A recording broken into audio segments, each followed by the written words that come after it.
The night began with silence, the kind of silence that feels like a wound. In the narrow quarters of the James River plantation, the air hung heavy with smoke and damp linen, and somewhere beyond the black trees, a whip cracked like thunder swallowed by the dark. Jonah sat on the edge of his cot, his hands blackened from the tar he'd stolen, his breath trembling as though the night itself could hear him breathe.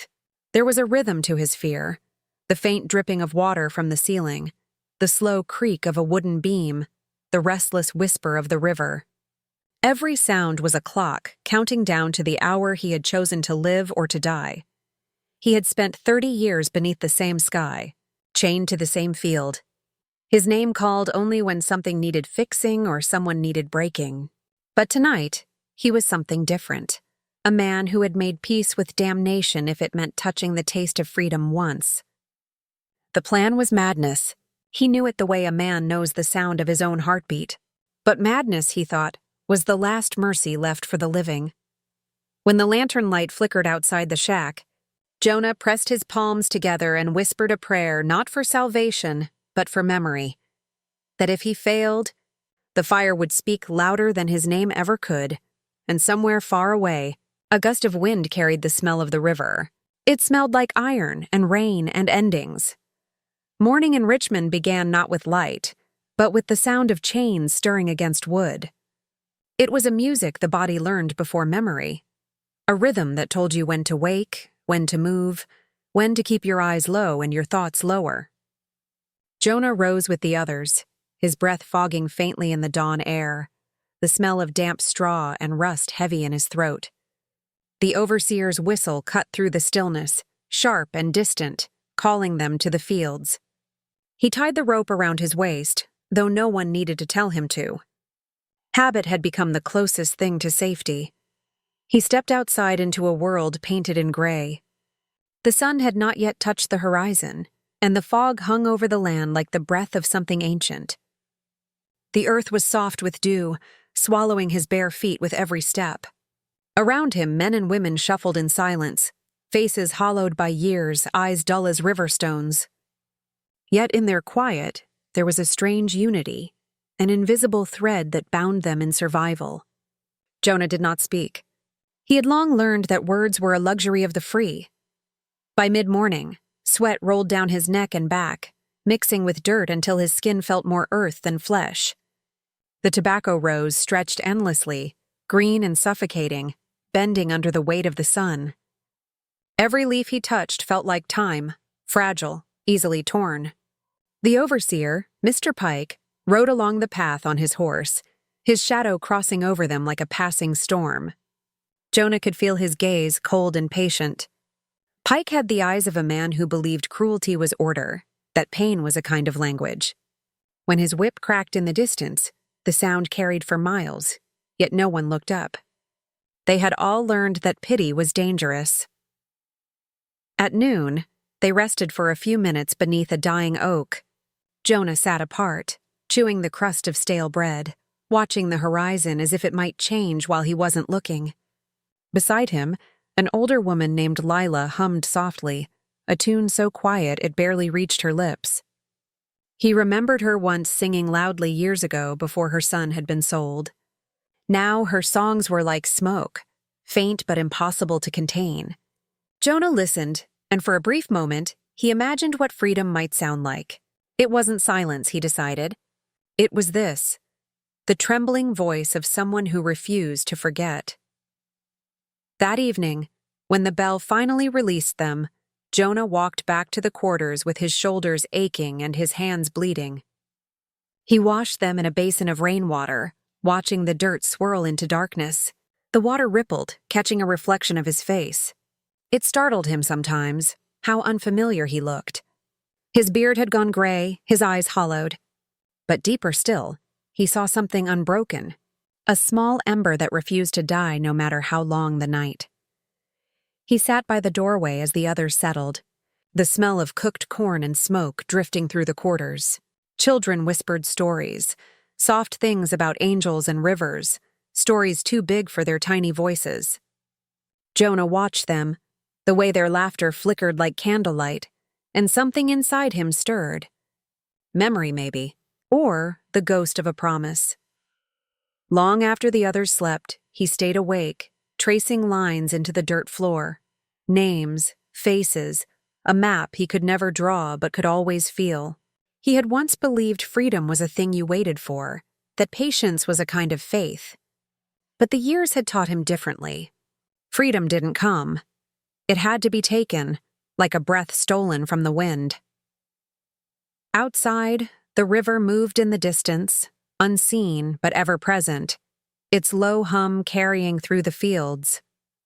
Jonah listened to it the way one listens to a secret, head bowed, heart awake. He imagined what lay beyond its farthest bend, forests thick with shadows, roads that led nowhere and everywhere, the promise of a name not given but chosen.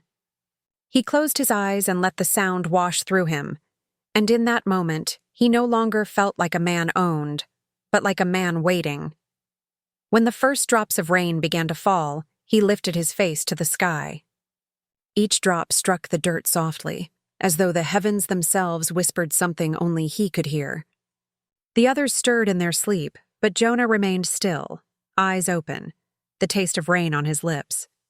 He thought of the river again, how it always moved, even when nothing else did.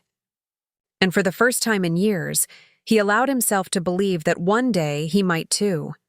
The lantern outside flickered once, its flame trembling in the wind. Jonah watched it through the open door, the glow reflecting in his eyes. He didn't know then that the light would one day mirror the fire he'd unleash, that this small, fragile flicker was the first breath of a storm still years away. He reached out, cupped the faint warmth in his palm, and whispered to the dark, not a prayer, not a plea, just a single word. Soon. The river was always there, quiet, watchful, alive. Jonah had come to think of it as something older than the land itself, something that remembered what people forgot.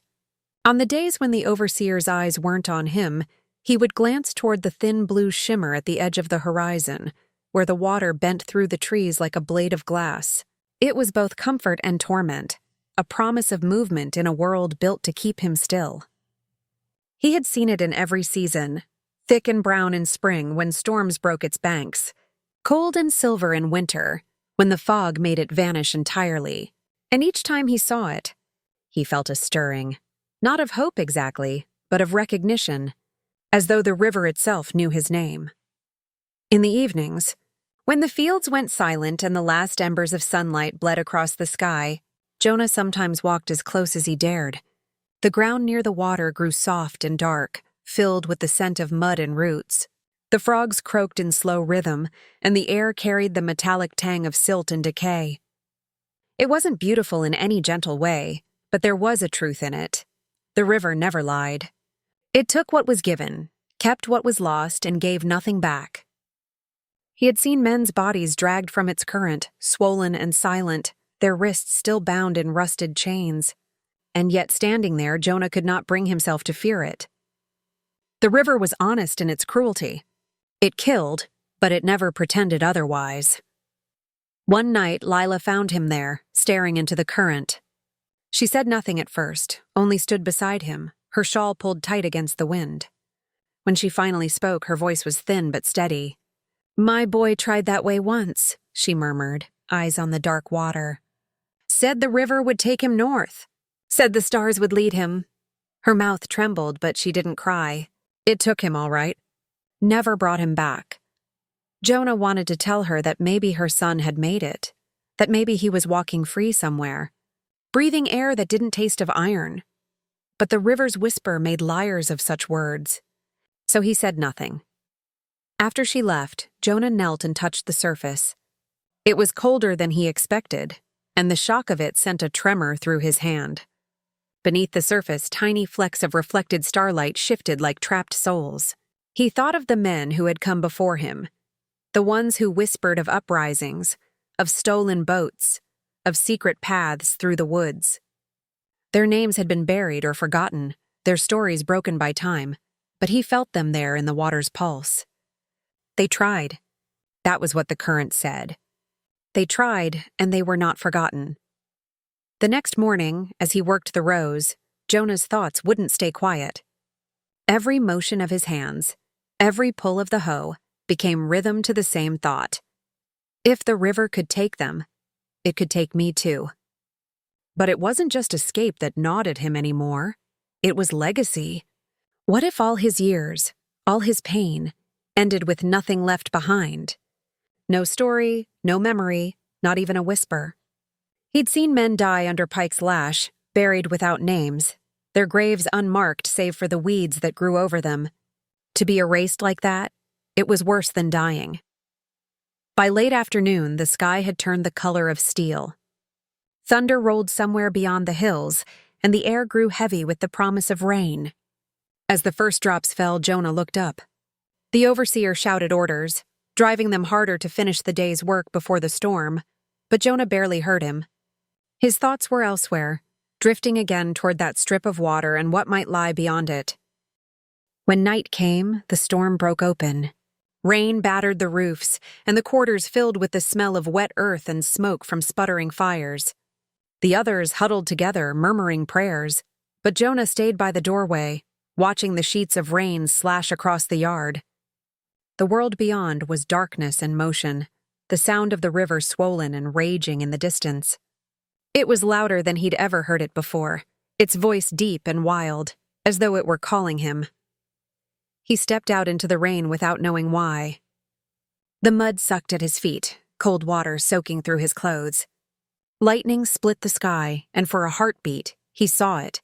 The river gleaming like liquid fire, vast and endless, stretching toward the unseen north.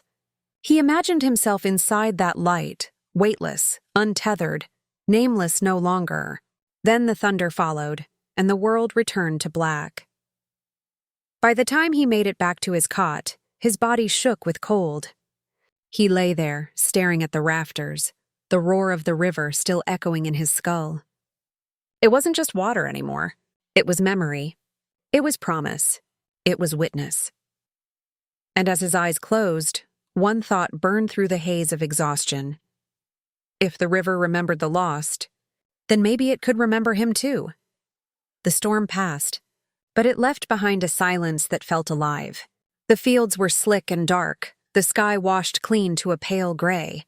Jonah woke before dawn, his body heavy from sleeplessness, the damp smell of earth filling his lungs. Around him, the others stirred slowly, their movements a kind of ritual. The same motions, the same breaths, as if repeating them might keep the world from breaking apart. Yet beneath that sameness, Jonah felt something shifting. It was faint, like a whisper in the dark, but it was there. A change, a pull. The quarters were still half asleep when Jonah found it. He was sweeping out the corners, clearing away the straw and mud the rain had dragged in, when his hand brushed against something wedged beneath the floorboard. At first, he thought it was just a bit of wood or a nail, but when he pried it loose, a small scrap of paper curled free, stiff with age and soot. It had been burned once, maybe in a lantern, maybe in a fire long gone. The edges were blackened, the center faintly marked with strange, uneven symbols. He turned it in the light leaking through the cracks, and though most of the ink had faded, one phrase remained clear enough to read: "Fire remembers." He froze. The words didn't belong here, not in this world of rules and silence. They felt older, heavier, as though they'd waited for someone to find them. His thumb traced the burned edge, the texture rough and fragile like a secret that might crumble if held too tightly. He didn't know who had written it, or when, but something in his gut told him it wasn't by accident that it had survived. Someone had hidden it here, maybe years before, maybe decades. Someone who had believed that fire, even when it destroyed, could carry memory. That night, he sat alone by the dying embers of the cooking pit, the paper hidden in his palm. The words looped through his head over and over, each repetition striking deeper. Fire remembers. He thought of the river again, of the flames he'd seen reflected on the water the night of the storm, and he began to understand. Fire didn't just burn, it told stories. It carved them into the air, into the earth, into the hearts of those who watched it dance. Fire could not be silenced. It was the only voice that the masters feared. The idea scared him. He wasn't a man of violence. His rebellion had always been quiet, in the way he looked away when Pike shouted, in the way he whispered old songs under his breath when the nights grew too long. But the paper had found him for a reason. Maybe silence wasn't enough anymore. The next day, he showed it to Lila. She stared at it for a long time, her fingers trembling as she held it close to her face. "This ain't meant for us to see," she whispered. Her eyes darted to the door. "You burn this, Jonah. You burn it and forget it." "I can't," he said. She looked at him then, really looked, and saw something in his expression that made her step back. "You thinking foolish?" she said, voice low. "You thinking dangerous?" He didn't answer. For days, he kept the scrap hidden inside his shirt, pressed against his chest until the ink left faint smudges on his skin. Each night, he would take it out, study the markings he couldn't read, and wonder what kind of man had written them. Maybe someone like him, tired, cornered, desperate for more than the promise of another sunrise spent in chains. Maybe that man had failed. Maybe the fire had been meant for escape and had instead consumed everything. Yet even if it ended in ashes, the memory had survived. One evening, after the others had gone to sleep, Jonah lit a small candle and set the scrap beside it. He watched the flame sway in the draft, the light catching on the paper's charred edge. For a moment, the words seemed to glow. "Fire remembers." The candle's wax pooled slowly, the air filling with the faint scent of smoke. And Jonah, for reasons he couldn't name, smiled. He began to collect things after that, small, ordinary things that might mean nothing to anyone else. A broken piece of lantern glass, a strip of cloth stiff with tar, a handful of dry reeds from the riverbank. He told himself it was for mending, for chores, for usefulness. But in truth, it was for something else. Something forming in the quiet parts of his mind. He didn't yet know what shape it would take, only that it would burn. By the time the moon rose full again, Jonah's dreams had changed. They were filled with the scent of smoke and the sound of water hissing against flame. He dreamed of faces in the fire, Lila's, his sons, men long dead and nameless. They spoke without words, their mouths moving in the rhythm of the river. He woke each morning with his heart pounding and his throat dry, the taste of ash clinging to his tongue. On the 7th night, he buried the scrap beneath his cot, whispering to the dirt, "I remember." Outside, the wind carried the faint smell of something burning far off, maybe a hearth, maybe a field. But to Jonah, it was a sign. The river was waiting. The fire was listening, and for the first time, the idea of escape didn't feel like a dream. It felt like a promise written in smoke. The air had changed. Even before the overseer's eyes began to linger too long, before the whispers carried from the fields to the quarters, Jonah could feel it. A tension in the soil, a stillness that warned of coming storm. The days stretched out like threads pulled too tight, every sound sharper than before. The metallic clink of tools, the creak of wagon wheels, the distant croak of crows that never seemed to leave. Richmond's summer heat pressed against everything, thick as oil, and with it came a strange electric hum in the night air. Jonah could smell it, the kind of air that wanted fire. He had begun to work differently. To most, he looked the same, the steady laborer, quiet, obedient, his shoulders bent to the task. But his mind moved beneath the surface steady and sure.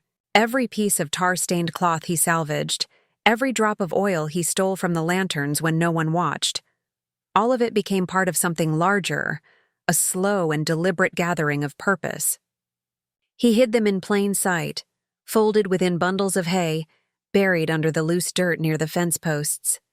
It wasn't much, not yet. But it was enough to start the whisper of a flame. Mr. Pike had noticed. Jonah could feel it in the way the man's gaze followed him across the field, the way his questions grew sharper, less casual. Pike had a predator's patience, and he knew Jonah's calm too well. One afternoon, when the sun was high and merciless, Pike rode up and stopped beside him. "You've been thinking too much lately," he said, voice flat as stone. A man with your years ought to know better than that.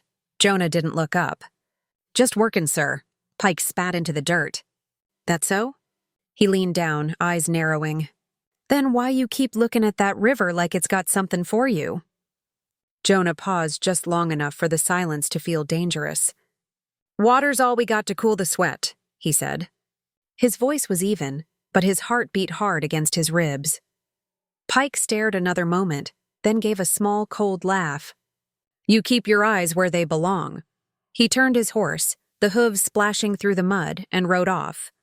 But Jonah knew what that laughter meant. The overseer was watching now, waiting for the first sign of rebellion, the first reason to make an example. That night, Jonah stayed awake long after the others had fallen silent. The moon hung low and red over the horizon, its reflection trembling on the surface of the river. The lantern outside Pike's cabin glowed like an eye that never closed. Its flame swayed softly in the wind, fragile and perfect. Jonah watched it for hours, studying the way it moved, the way it consumed and yet never seemed to die. That was the moment the thought came to him, not sudden, but like a memory returning. The river remembers. Fire remembers. What if they remembered together? He rose quietly, his movements practiced and careful. From beneath his cot, he retrieved the cloth, the splinters of wood, the little jar of oil he'd been gathering for weeks.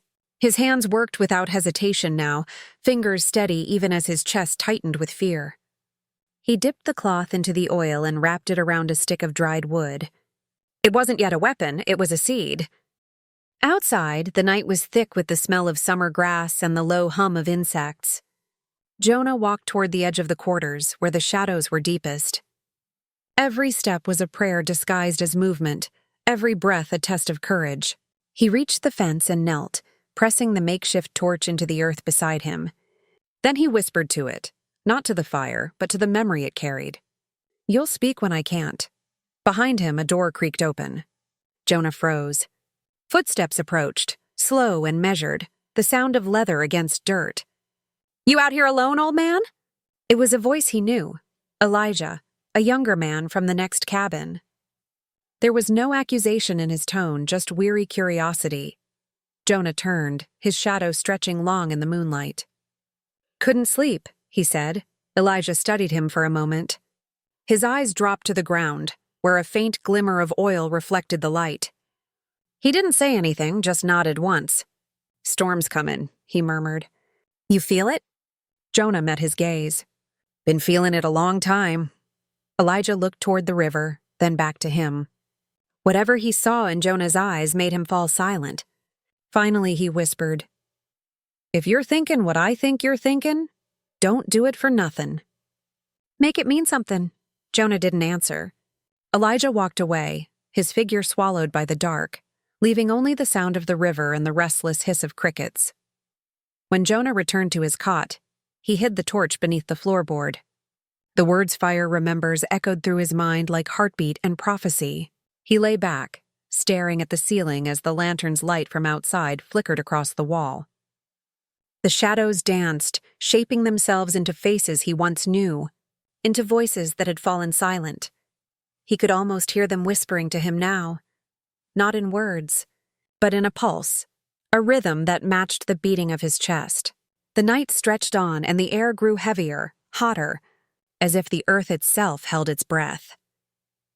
By the time the first light of dawn crept through the cracks in the boards, Jonah's decision was no longer a question.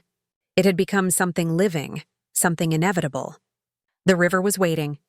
The flame was ready, and somewhere deep in the soil, even the roots seemed to tremble, as though they, too, could feel that the world was about to change. By the time the next dusk came, Richmond's air had turned strange, too still, too expectant. The heat did not break with evening. It lingered, pressing down like a warning. Jonah felt it in his bones, in the way his pulse quickened when the cicadas fell quiet all at once. Even the river moved differently. It was slower now, darker, carrying the smell of rot and ash from somewhere unseen.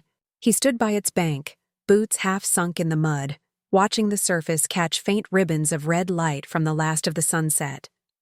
The water looked alive, like it knew something was coming.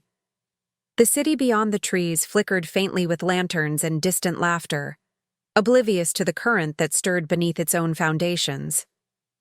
The white folk were celebrating something, a gathering, a speech, a wedding maybe. Jonah could hear the echoes, the clatter of wagons, the shrill cry of a fiddle carried through the humid dark. But in the quarters there was only silence. Men and women moved slower than usual, speaking in whispers, their faces turned toward the river as though it were an altar. Jonah had become part of that silence. Not leading, not speaking, just there, like a storm waiting behind the hills. He carried within him the image of the lantern's flame, how it swayed in the wind, refusing to die. He remembered Elijah's words, "Make it mean something." That thought had become his compass. When the last light vanished, he slipped from the quarters without a sound. His steps followed a rhythm older than memory, a path carved by countless feet that had once fled before him. He carried nothing but the small bundle, cloth soaked in oil, the flint wrapped tight, and the river's whisper in his ears. He moved along the tree line, close enough to hear the night breath of the woods, but far enough to see the faint orange glow of the plantation's outer lights. Every movement was a gamble. One wrong sound, one flash of light, and Pike's dogs would find him before dawn. But fear had become a quiet thing now. Not gone, just hollowed out. There was something cleaner beneath it. Purpose. The river widened here, its banks slick and treacherous. The current pulled slow and deep, carrying reflections of stars that looked too dim to be real. Jonah knelt, dipping his hand into the water. It was warm, almost unnaturally so, and when he lifted his hand, droplets slid down like beads of mercury. He whispered to it, a prayer, a promise, or maybe both. "You've carried blood before. You'll carry mine if you must. But tonight, you'll carry something that won't die." From the darkness behind him, a voice broke the stillness. "You thinking of crossing it?" Jonah turned. It was Lila, one of the women from the weaving house. Her figure was barely visible, a silhouette framed by the faint shimmer of the moonlight. "Ain't safe out here," she said softly. He looked back toward the water. "Ain't safe anywhere." Lila stepped closer. Her face was thin, eyes wide and luminous in the dark. "They say Pike's been asking questions. Looking through the quarters. I seen him turning up the beds." Jonah said nothing. The silence between them felt like a held breath. "You planning something," she whispered. It wasn't a question, it was a recognition. "If you go, there ain't no coming back." Jonah met her gaze, and for a long moment, the world seemed to narrow to just their faces, the faint ripple of water, the heartbeat of the earth beneath them. "Ain't nothing to come back to," he said finally. Lila's eyes shimmered.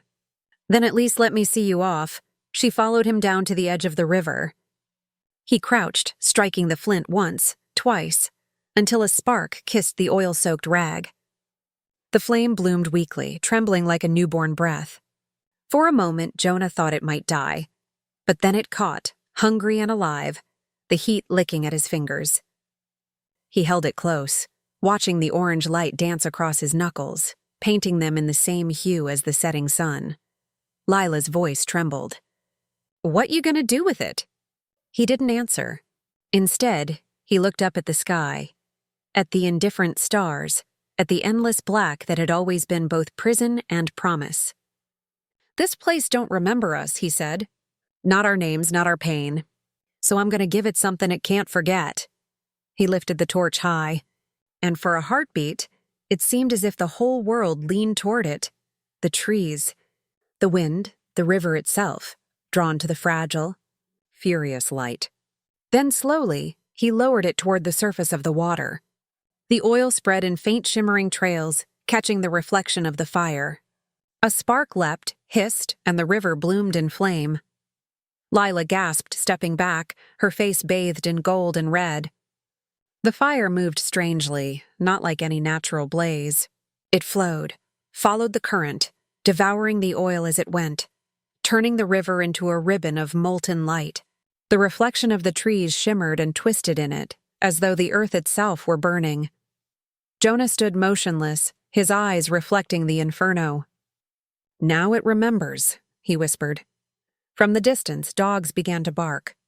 Shouts followed, men's voices angry and confused. But Jonah didn't move. He watched as the fire drifted downstream, carrying his message toward the city that had built its wealth on chains and sorrow. Somewhere out there, the people of Richmond would see a river of fire cutting through the dark and wonder what omen it carried. Behind him, Lila reached for his arm. "Jonah, we gotta go!" He turned, finally, and for the first time she saw his face illuminated by something more than lantern light. There was peace there, not joy, not triumph, but a kind of stillness that comes only when a man steps beyond fear. "We goin'," he said quietly. "But not runnin'. Not tonight." He looked once more at the burning water, then into the endless dark beyond it. The world was on the edge of something vast and terrible, and he had lit the fuse, and in that moment, for the first time in his life, Jonah of Richmond felt free. By the time the river reached the heart of Richmond, the flames had turned monstrous.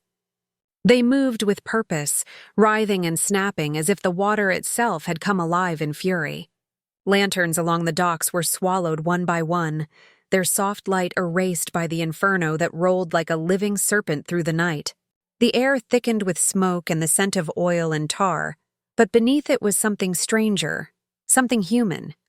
The smell of fear spreading before the fire ever reached the shore.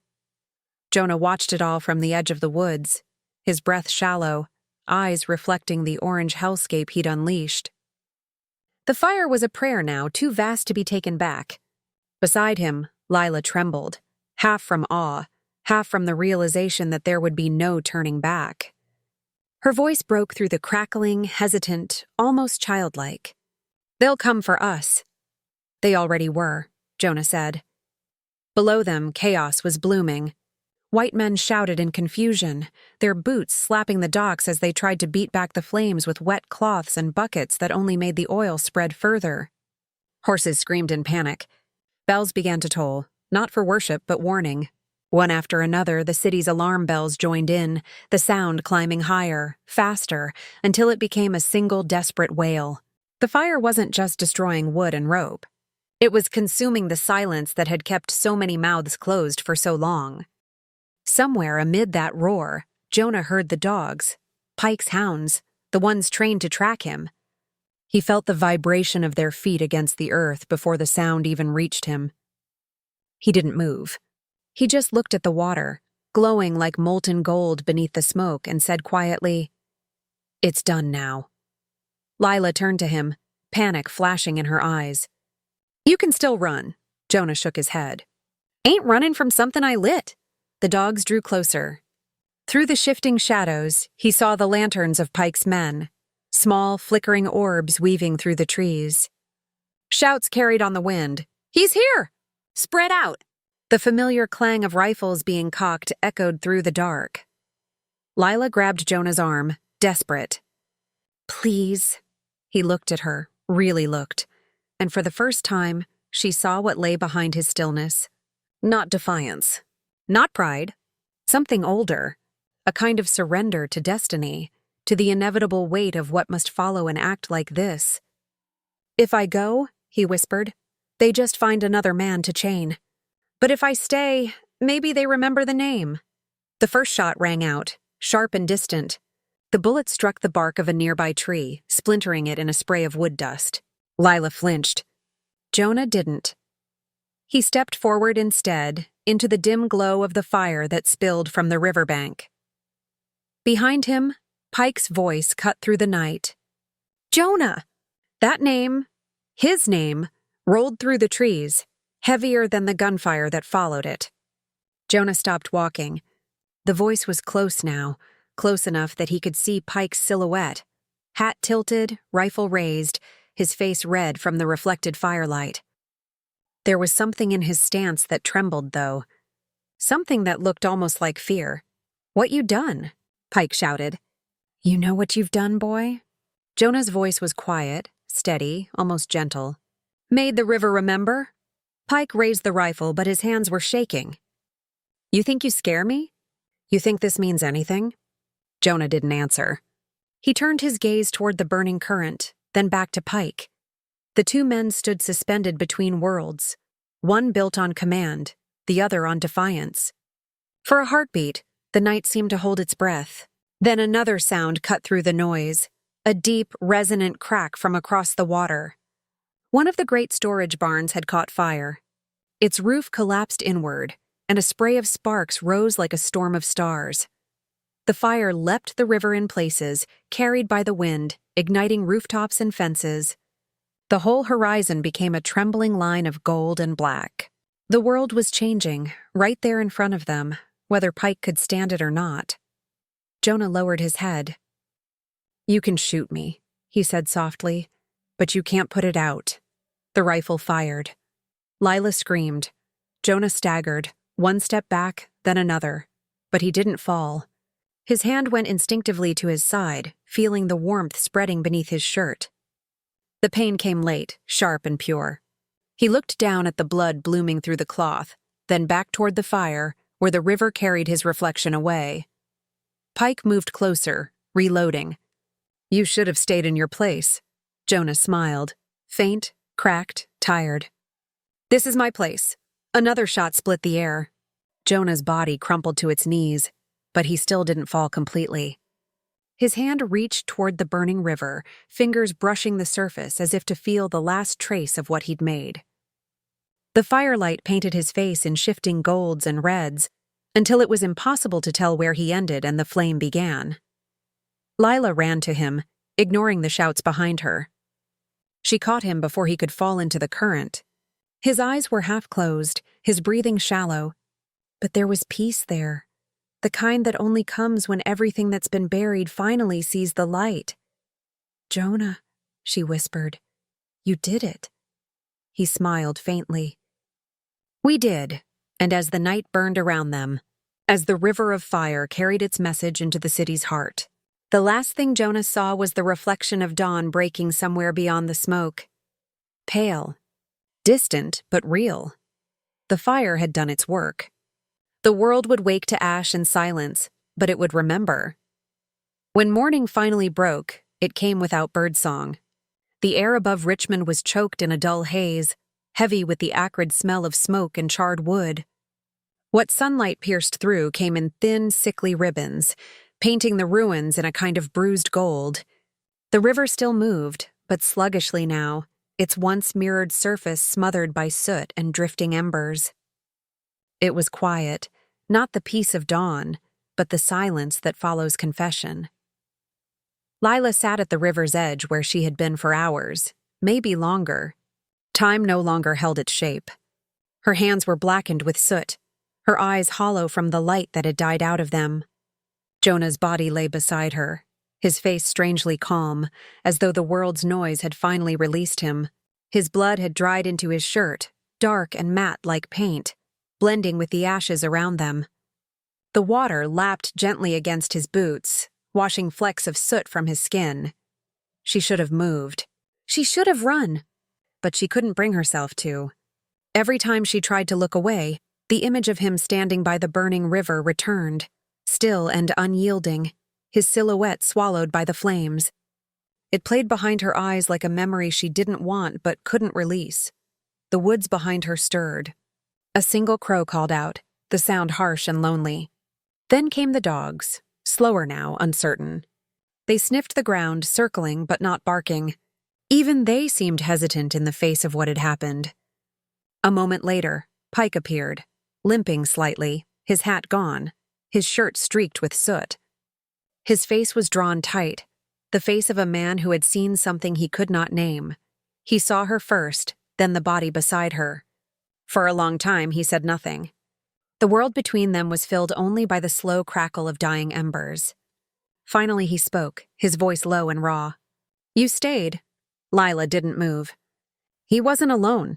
Pike's jaw twitched.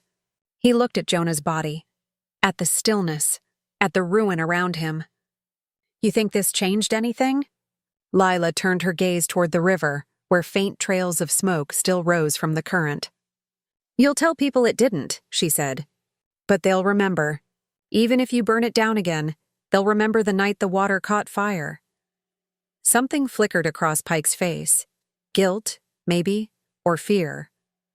He crouched beside Jonah and pressed a hand to his chest as if to confirm what was already clear. His hand came away stained dark. He wiped it on his trousers, but the mark wouldn't fade. He stared at it, silent. Behind him, another voice rose, a younger overseer, breathless from running. "Sir, the lower dock's gone. And the warehouse. They say it's spreading toward the courthouse." Pike didn't answer. He just kept looking at the hand he'd touched the dead man with. Then quietly he said, "Get the men to douse what's left." "Leave him." The overseer hesitated. "Leave him?" Pike's voice hardened. "You heard me. When the men retreated, Pike stayed where he was." He looked out at the river, then back at Jonah. "You fool," he muttered. But the words carried no hatred, only confusion. "You burned yourself for nothing." Lila rose then, her body stiff, her voice low but sharp enough to cut through the smoke. "You're wrong. He burned himself for everything." For a long time, Pike didn't move. Then he stood, turned, and walked back into the woods. His shape swallowed by the smoke. When he was gone, Lila knelt again and placed her hand over Jonah's. His skin was cooling fast, the warmth fading into the earth. She spoke softly, as though to a child. "You did what they said couldn't be done. You made 'em see." The river shifted, its current stronger now, carrying the ash downstream, to the city, to the people who would wake to find the world changed without knowing why. Somewhere in that movement, Lila felt something stir, not hope, not yet, but a promise. She gathered what she could, Jonah's shirt, the small pouch he'd carried, and the flint still tucked in his palm. She held them close, then looked once more at the horizon. The city was smoldering. Somewhere beyond the haze, bells still tolled, but slower now, like a heartbeat returning after shock. Lila rose and began to walk. Her steps were uneven at first, but steadied as she reached the tree line. She didn't look back. The river murmured behind her, carrying its secret toward the sea. As the morning sun pushed weakly through the smoke, the light fell upon Jonah's face, and for a moment, it almost looked like he was breathing again, like the fire had passed through him but left his soul untouched. The wind shifted, carrying with it the faint scent of rain. The sky darkened once more, and somewhere in the distance, thunder rumbled. Low, heavy, like the earth itself was exhaling after holding its breath all night. The river would cool. The city would rebuild. But nothing would be the same. Every man and woman who had seen the fire would carry its image somewhere deep within them. A memory too bright to forget, too terrible to repeat, and the name Jonah of Richmond would pass from mouth to mouth, whispered first in fear, then in reverence, until it no longer belonged to one man, but to every soul who had ever dared to reach for the burning water and call it freedom. Days passed, though they moved like years. The fire had been put out, but its mark lingered on every wall, every whisper, every uneasy glance exchanged in the marketplace. The once bustling docks were a graveyard of charred beams and cracked stone, and the stench of burnt tar hung stubbornly in the air, refusing to be washed away. Richmond moved, but not freely. It moved like a city afraid to speak. Lila found refuge in a small shanty near the river's upper bend, a place the patrols rarely reached. The air was heavy there, damp from the fog that rolled off the water each morning. She kept Jonah's pouch tucked beneath a loose board in the floor, beside the flint and a folded scrap of cloth that still carried the faint scent of smoke. Sometimes, in the quiet before dawn, she would sit there with it in her hands, feeling the coarse weave beneath her fingers, and imagine his voice, low, measured, steady, as if it had never left the air. Word spread slowly at first.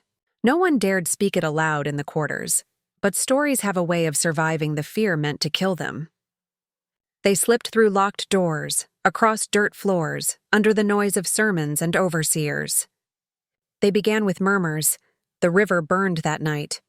A man lit it. He was one of ours. Soon it took a name, Jonah, and with that name came power. Children began whispering it when they played by the well. Men said it in their prayers. Women spoke it under their breath when they bent to the fields. tasting its syllables like a forbidden word. The story changed as it moved. In some tellings, Jonah had crossed the river, body wreathed in flame but unburned. In others, he had vanished into the water, swallowed by the light. It didn't matter which was true. Truth, Lila realized, had never been what made stories live. It was memory, and the hunger for meaning. At night, when the fog thickened and the city lights blurred, Lila would walk the same riverbank where it had all begun. The water was calm now, but when the moonlight struck it, she could still see faint streaks of black ash trapped beneath the surface, unmoving. She wondered if the fire had burned into the river's soul, if such a thing could carry a scar. One evening, she found herself followed. She knew the sound.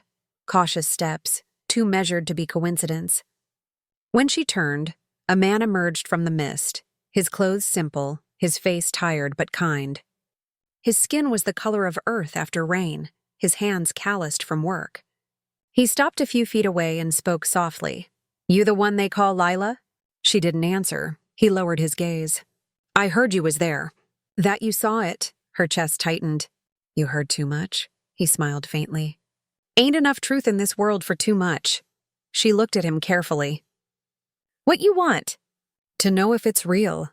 She hesitated, then said quietly, "It was." The man nodded, his jaw trembling.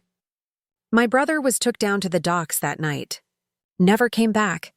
Folks said he saw something, a light in the river, and he smiled before he went." Lila said nothing.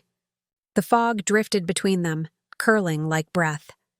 The man reached into his coat and pulled out a small wooden cross, rough and cracked from age. He used to say there's a time for quiet and a time for fire. He placed the cross on a rock beside her. If he saw that river burn, maybe he knew which time had come. He turned and walked away without waiting for her reply. His footsteps faded into the mist until only the water remained, whispering softly to itself. Lila stared at the cross, her throat tight. The world had shifted in ways too vast to name. Jonah had been one man, flesh, bone, fear, defiance. But now, he was a story that moved through every life he'd never touched, carrying with it a spark that refused to die. Later that night, she returned to her shack, lit a single candle, and opened Jonah's pouch. Inside, beneath the flint, was a folded scrap of parchment she hadn't noticed before, brittle, smudged with oil and ash. She unfolded it with trembling hands. The writing was crude but legible, the letters uneven, drawn by someone unused to the pen. "If I go first, tell him the water's waitin'." Lila stared at the words until the candle burned low. She thought about what it meant, that Jonah had known, that maybe he hadn't been trying to escape at all, but to awaken something sleeping beneath the surface of the world. When the flame finally died, she sat in the darkness and whispered, "I'll tell him." Outside, the wind moved through the trees like a sigh. Far downstream, where the river bent toward the sea, faint glimmers of light flickered across the surface. Reflections of lanterns. Or maybe something else entirely. And though the night was thick with silence, if one listened closely, the water still seemed to whisper a name. Jonah. It didn't sound like a ghost. It sounded like a beginning. Weeks turned into months, and the river's wound began to heal, though the city never truly did. Richmond rebuilt itself in fragments, each beam replaced with the uneasy knowledge that something sacred, or cursed, had passed through it. The authorities called it an act of sabotage. The preachers called it sin. But the people, the ones who had labored under the sun, their backs bent and voices muted, called it a sign. They spoke of it in code. When the overseers came near, the story folded into silence, but the spark of it never died. It lived in the rhythm of their work songs, hidden in the pauses, in the breaths between lines. It lived in the way they looked at the river now, not as a boundary, but as a witness. Lila moved through those days as though she carried a secret heartbeat no one else could hear. She had taken Jonah's words, "the water's waitin'," and passed them carefully, quietly, from one person to another. Each time she spoke them, It felt like lighting a small candle in a cavern that would one day blaze with light. But word of her spread, too. Whispers reached Pike's ears. He had changed since the fire, the swagger in his voice replaced by something brittle, his eyes shadowed by sleepless nights. Sometimes, when he rode through the streets, he thought he could still smell the smoke, clinging to his clothes, to the inside of his lungs. He told himself the past was done, but each time he saw the river, he felt it looking back at him. One evening, near sunset, he found her. She was walking along the same bank where Jonah had stood months before, her dress faded, her hair tied back, the wind lifting strands across her face. Pike dismounted without a word. For a moment, neither spoke. "You been telling stories," he said finally. Lila didn't turn. "They ain't mine to keep." Pike took a step closer. His boots crunched on the dry earth. "You think his name makes you free?" She glanced at him then, calm, almost pitying. "You think yours makes you safe?" He froze, caught off guard by her tone. There was no fear in it, only quiet conviction. The same steadiness Jonah had carried. "You can kill a man," Lila continued, "but you can't kill what he made the world see." Pike's jaw tightened. What he made was chaos. What he made, she said softly, was truth. The wind picked up, carrying the smell of the river. Faint oil, still buried in the mud, refusing to fade completely. Pike turned toward it, eyes narrowing. "You think this place can forget?" "No," she said. "That's the point." For a long moment, neither spoke. The sun dipped low, turning the water into a sheet of bronze. Pike's hand hovered near his belt where his pistol rested. Lila didn't move. Finally, he sighed, the sound heavy, tired. "You don't understand what happens next. They'll come for you. They'll come for anyone who says his name." "Then let 'em come," she said. "We got nothing left but our names." He looked at her, this woman who had once flinched when he passed, and for the first time he saw something in her eyes he couldn't crush. Faith, maybe. Or something older, something deeper. He turned away, staring out at the slow-moving current. "You'll get yourself killed," Lila's voice softened. "Maybe, but I ain't dying quiet." She walked past him, her steps sure, her shadow long across the fading light. Pike watched her go, the echo of her words following her like the faint hum of the river itself. He stood there until the sky turned black, his hand still resting on the pistol but never drawing it. For once, he didn't know who he was protecting, the law or himself. That night, a storm rolled in from the east. The wind howled through the trees, rattling the windows of Richmond. Lightning flashed over the water, illuminating the burnt skeletons of old docks that still jutted from the river like bones. Lila sat awake through the storm, listening. Each crack of thunder sounded like the world remembering something it had tried too long to forget. And when the rain came, heavy, cleansing, it struck the earth with the rhythm of a heartbeat. The river swelled, rising past its banks, spilling over the scars the fire had left. In the flicker of lightning, she thought she saw movement, a faint shimmer of orange beneath the waves, as if the fire still lived somewhere deep below, biding its time. The next morning, the storm was gone. The river was calm again, but the city buzzed with new rumors. People said the water had glowed through the night, that it had whispered names, that a voice, deep, familiar, sorrowful, had been heard beneath the thunder, calling from somewhere unseen. Lila smiled when she heard it. Maybe it was superstition. Maybe it was faith. But she knew the truth. Fire doesn't die in water. It hides there, waiting for breath. And somewhere in the depths, Jonah's name stirred again. Not as a ghost, but as a warning, a promise, and a beginning all at once. Morning rose gray and heavy over Richmond, as if the world had forgotten how to glow. The river moved in slow murmurs, swollen from the storm, carrying the remnants of branches and ash, a floating testament to everything the city had buried but never cleansed. Lila walked along its edge barefoot, her feet sinking into the cold mud. Each step seemed to sink her deeper into the memory of what had been lost. She could still smell the faint residue of smoke, though months had passed.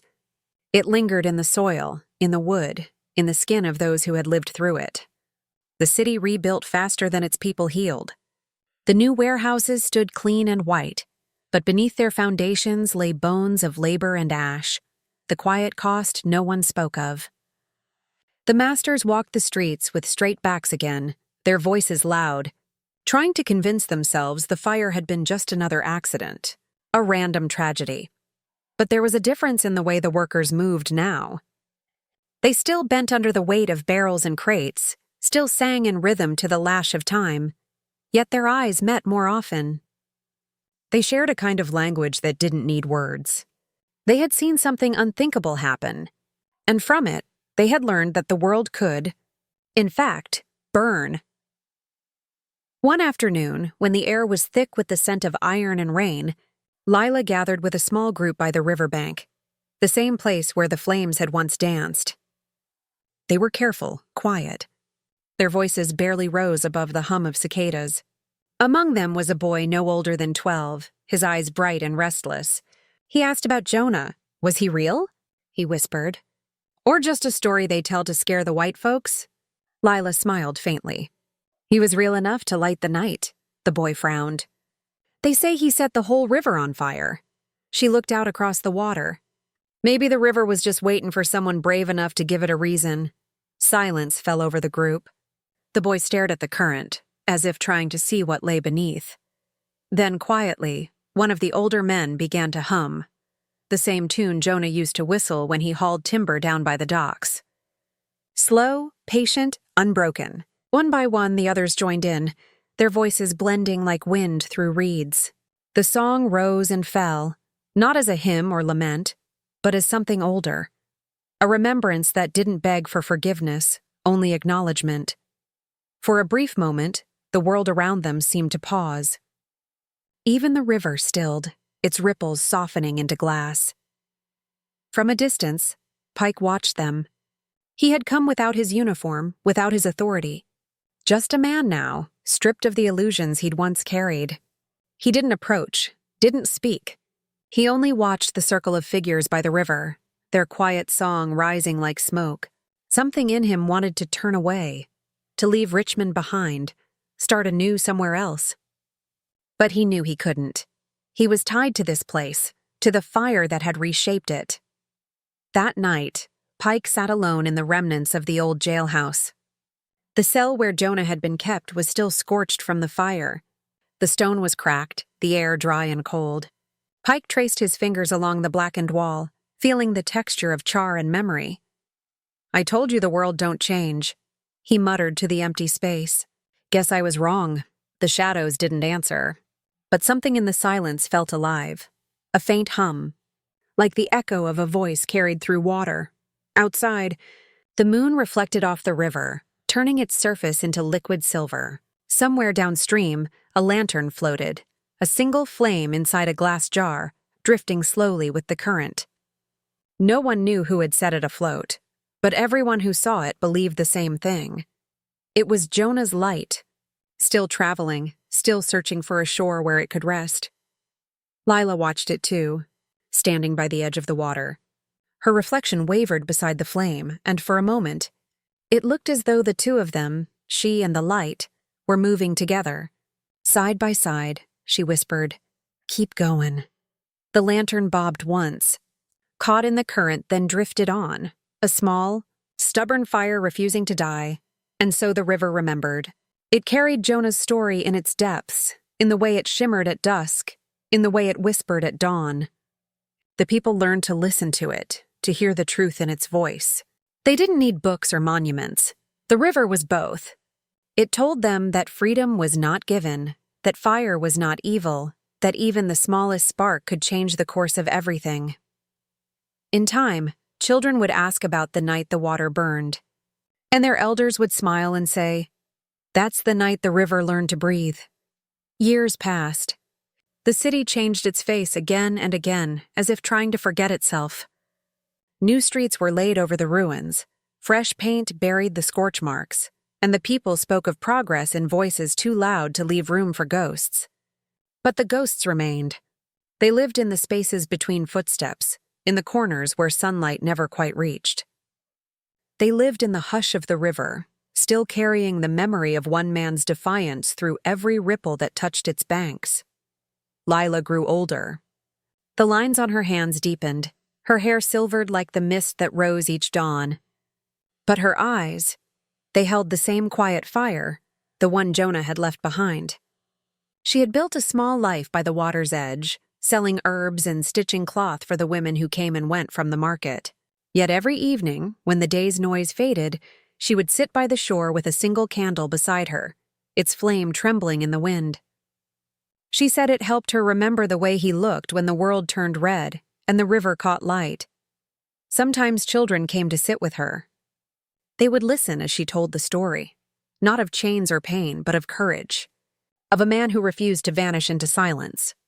She spoke with reverence, not sorrow. "They called him Runaway," she would say, "but I call him what he truly was, the first man to teach the river how to fight back." And as she spoke, the children's faces glowed with that candle's soft light, their eyes wide with wonder. They didn't yet understand the full weight of what she meant, but they would, someday. Across the years, Jonah's story became legend. Some said he died in the fire. Others swore they saw him on the far side of the river, building a home deep in the woods where no chain could reach. The truth was uncertain, but the myth was stronger than truth. And maybe that was enough. Because legends are not about the man who lived. They are about the world he left behind. One summer night, long after even Lila's voice had gone quiet, a traveler passing through Richmond stopped by the river to rest. The water was calm, black as ink, mirroring a sky littered with stars. He noticed something strange glimmering near the reeds, a faint golden light, flickering just beneath the surface. It wasn't the reflection of stars, nor the lanterns from the town. It moved differently, like a pulse, alive and searching. He crouched closer, watching as the light drifted toward the center of the current. Then, as if recognizing his gaze, it brightened, a brief, brilliant flare that painted his face in gold before fading again into the depths. The man stood frozen for a long moment. Then he whispered, not knowing why, "Keep going." The words slipped into the night air, barely audible over the soft rush of water. But something in the river seemed to hear. The current shifted, carrying the faintest echo of laughter.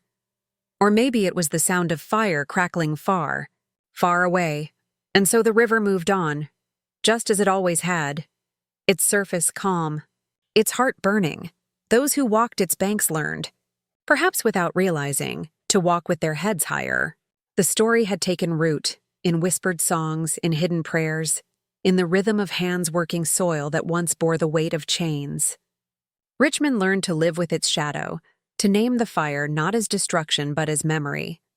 Generations later, the city would forget the details, the exact night, the man's real name, the color of the smoke as it rose into the black sky. But the feeling remained. In moments of stillness, when the water shimmered under moonlight, people would stop and stare, unable to say why. Somewhere beneath those calm ripples, the river still remembered.